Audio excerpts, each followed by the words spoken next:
Tragedi itu nyata di Magetan. Disinilah ribuan orang tak berdosa meregang nyawa. Guru, kiai, santri, tentara, polisi, dan siapapun yang dinilai merintangi cita-cita Partai Komunis Indonesia.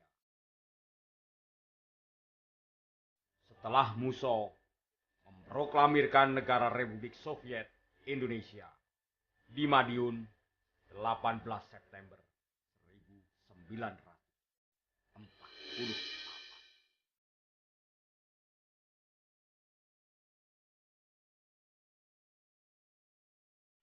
Di loji pabrik gula Gorang Gareng, di gerbong lori pengangkut tebu, ratusan korban diberondong peluru.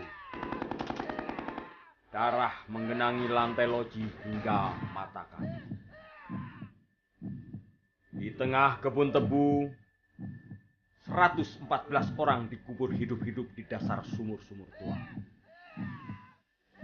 Pengkhianatan PKI berhasil dipadamkan Tentara Nasional Indonesia yang bahu-membahu dengan rakyat yang begitu mencintai negeri. Sudah 68 tahun peristiwa kelam itu terjadi. Namun pengkhianatan PKI jangan pernah dilupakan. Itulah pesan yang tertoreh dari daftar nama korban pada dinding-dinding monumen.